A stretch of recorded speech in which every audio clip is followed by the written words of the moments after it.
Well, I'm back, beating my head against this stupid phone already. I'm going to try to finish this argument. I just had a totally failed attempt to do the video because I'm an idiot. And it just makes me hate this shit. Like, I don't understand. Like, what is wrong with you that you want to do this? I don't want to do this. I find that it makes me feel sick inside to sit here staring at this fucking hateful thing, talking to nobody as if that's a valuable way to communicate. Oh God, it's just sickening. If you people can't see how anti-communicative this is all, this explains why no one will talk to you online. They'll text you, they'll send you, but nobody will actually have a conversation anymore. This is so anti-communicative. I'm trying to finish the zeitgeist, the superficial problem here, the divide and conquer problem. We've defined realism. It's defined. It's based on the folk intuition that we all must experience. It's given to us. It doesn't need to be articulated. We're thrown into a world. And we could look and we can't see the limits of the world. So it's unbounded visually. It's unbounded in terms of what it presents to us. And it's all about these independent objects, which is where the idea of mind independence. The mind sees the objects, but the objects don't depend on a mind seeing them to exist. There's a box. I mean, if you don't get this intuition, then you're just too stupid to breathe. The problem is if you find that your definition is wrong, this idea that there's no, they use, oh, there's not a reality, so reality must be an illusion, or whatever other bullshit. A computer sim. I mean, again, I've talked about this before. None of these things they don't answer the question. They're cop outs. Like instrumentalism is not an answer. Instrumentalism is not an ontology. And so like rebranding reality, the Western take with this thread running back through ancient Greece 2,000 to 3,000 years ago, right to the origins of city-states and agriculture and human civilization.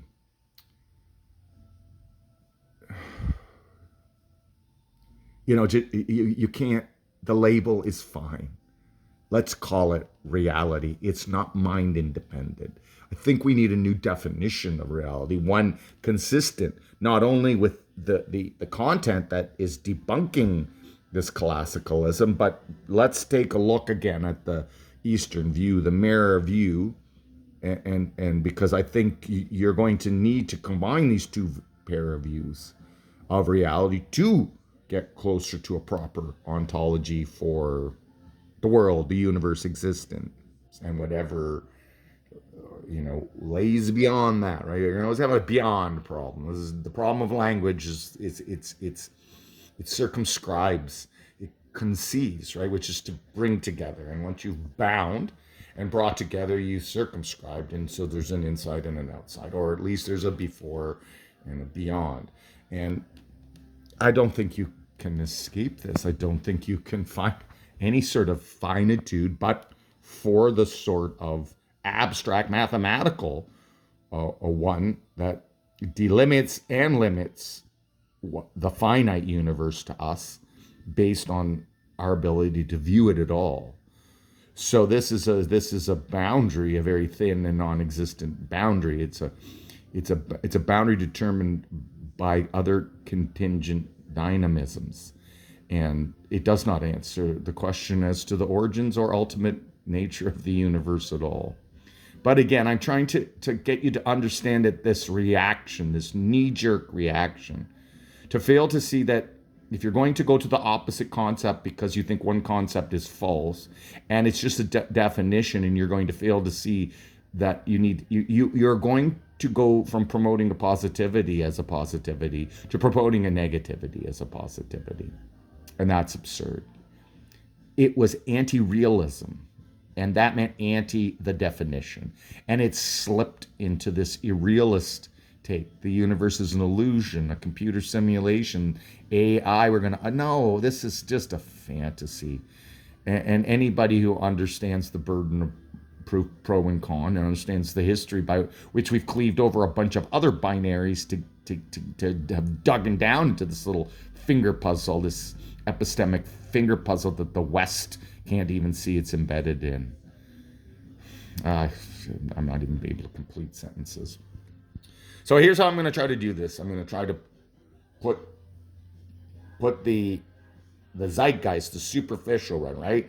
Because I'm trying to get back to uncover the historical problem, right? I have to lend weight to my analysis of the moment in terms of explaining this surface problem, this postmodern irrealist nonsense. It's a rationalism or I don't know what it is. It's just a lot of nonsense dictating human agency now.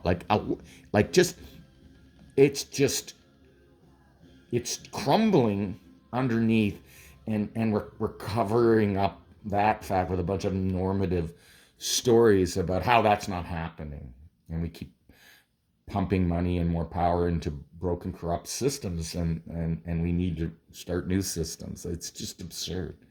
It's absurd. It's gas on a fire as a way to put the fire out. That's the fucking Western mind right now with this AI bullshit. Jesus Christ, you don't have to think on this. Think of all the holes we got to dig in ground, all the energy, the exponential, come on. It's a pipe dream. And yet we're pursuing it to our own lasting suffering. Billions of people are going to pay the price of this elitist insanity.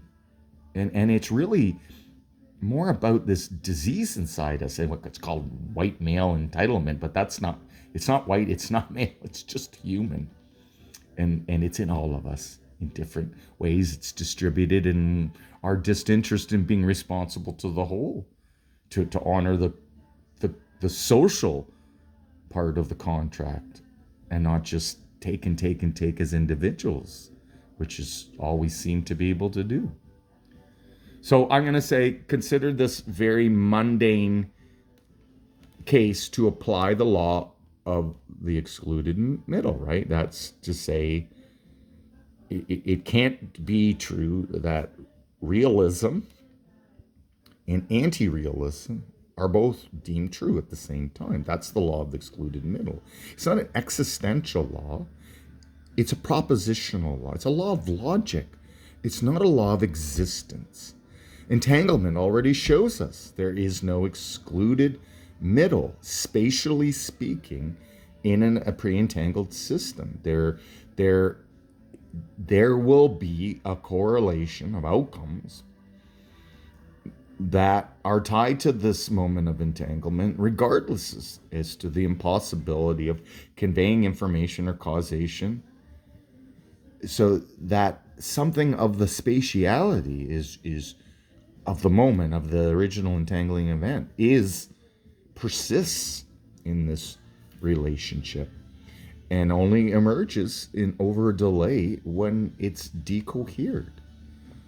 So I'm going to use the notion of sitting and standing, right? This could be spin up, spin down.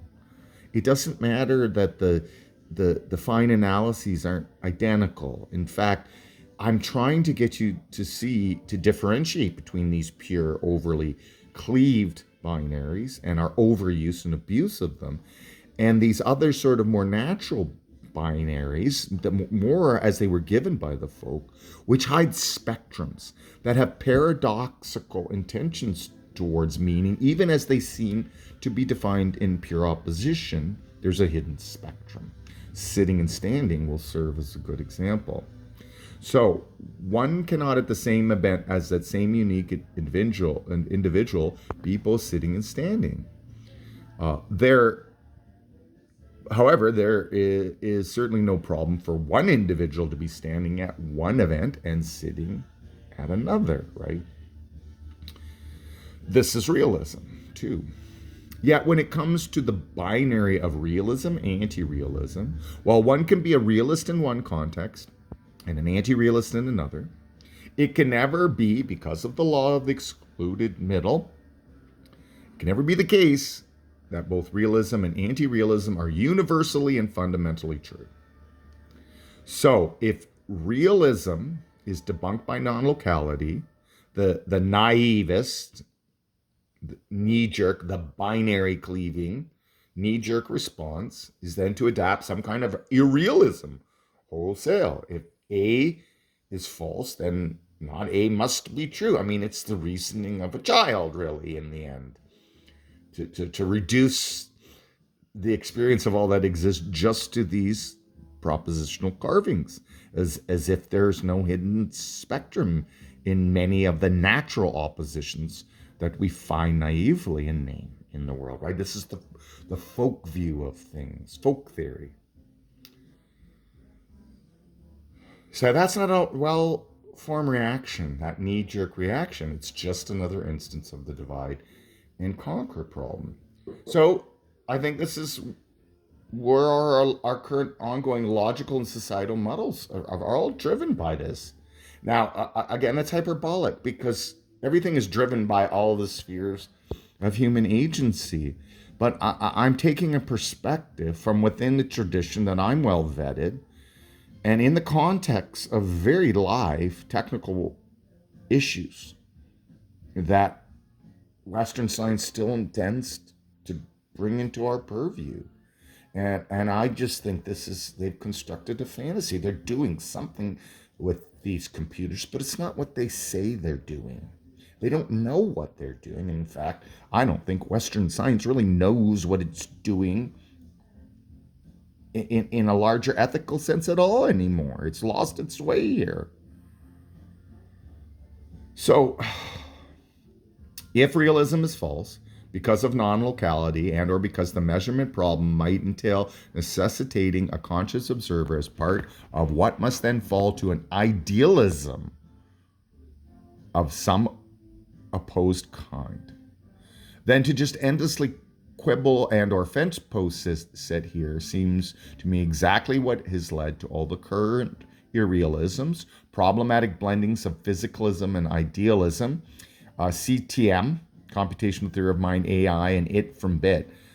A lot of these theorists seem very confused about their ontological allegiances. Like Bohr, they're not sure whether they're idealists or materialists, and I think to a lot of them it doesn't seem to matter at all, yet they failed to understand that the entire justification for their projects exists within the same methods.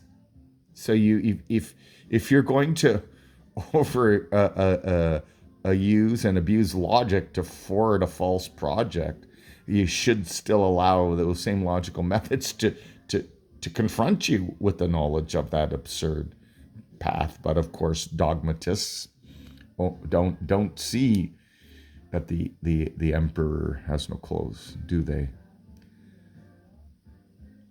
So we're getting bald-faced illogics, right? And to me, the big one is this idea that all addicts are helpless. They're not to blame for their conditions. And then in the next breath, our model of treatment requires them to manage their own addictions. And I am very confused how helpless people are to manage their own conditions.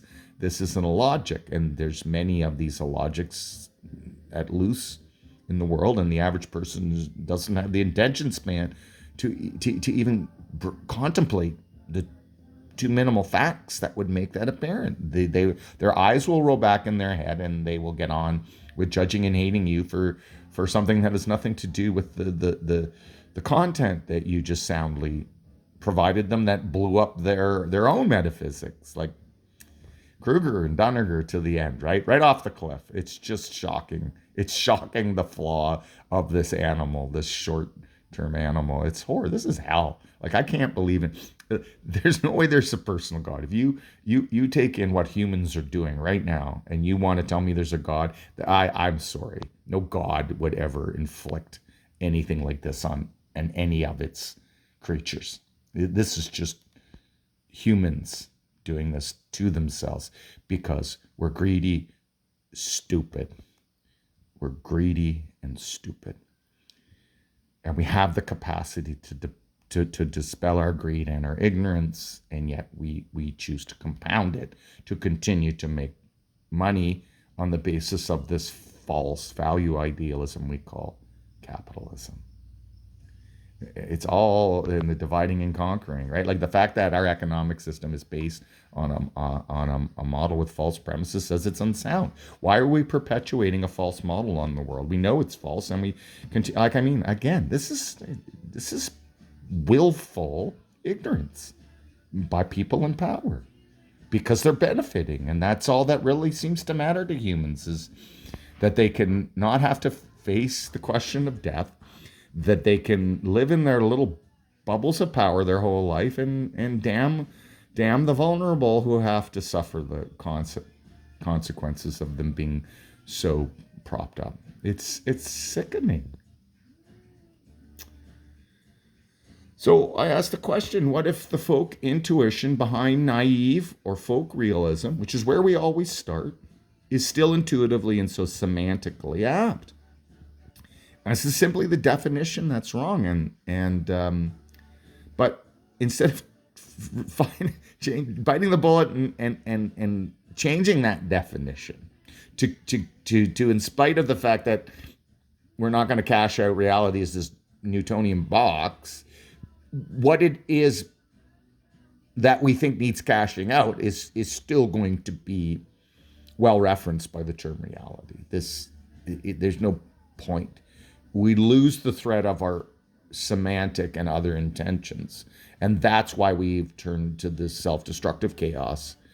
Because once you decide there is no truth and justice and reason, well, what is left for you but self-destruction? And so, what is it that we want? I think we want the self-destruction. I don't think the average human is willing to confront this deep anger and sadness and boredom it has over being forced to come to this, what increasingly is an awful existence. It is for me. Everything that I value and love in this world is just being taken away from me, from everybody else, from the future. And I don't care. You can call me negative all you want. I don't care. When you're in fire going off the cliff and I'm standing there watching, I'm still going to say, I told you so. I guess I become an asshole. So this is exactly where perpetuating this unstable flip-flopping, materialism, idealism, materialism, idealism, materialism, idealism. It's neither and both. It's a paradox. It's translogical. There's this whole other group now that have this conceptualist ontology, so must be a idealist one. And again, while I think they are offering a valuable perspective, it's just another flip-flopping. It's not going to be idealism or materialism on its own, something semi-classical. The thing to learn here, and maybe this is where I'll end this, right, for today, we need to understand something about the law of the excluded middle. It's not always an empirically sound way to go, even though it always logically, rationally is, right? I think what we need is a semi-classical, a translogical redefinition of realism.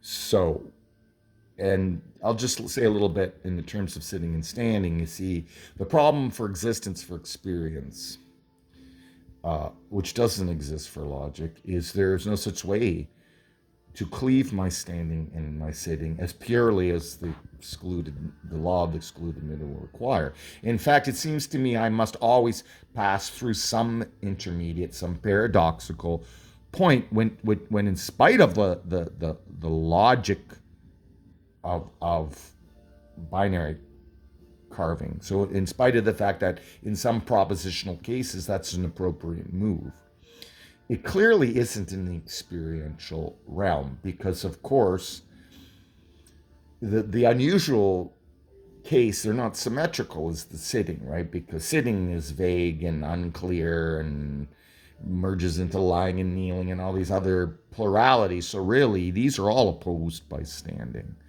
And so it would seem we've got the Sorites paradox, the problem of the saying what hair makes a man bald, because we would certainly know it to see it when a man is bald. But if we're just removing hairs, the logic would have it, the binary cleaving logic would be we should know what hair it is that makes the man bald. It's removal, but of course there is no such hair. And that speaks to the problem of the fact that the excluded middle doesn't apply to existence, right? To experience.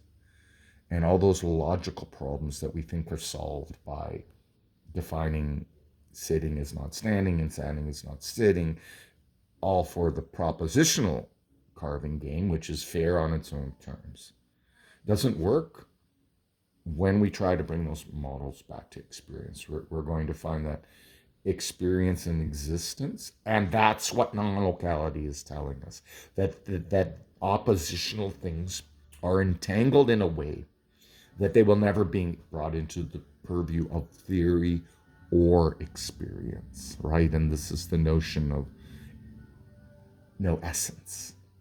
It's not that we can't define a point around the dynamism of a living entity, such to say this is I or it, the living thing, well bounded as a worm through space-time.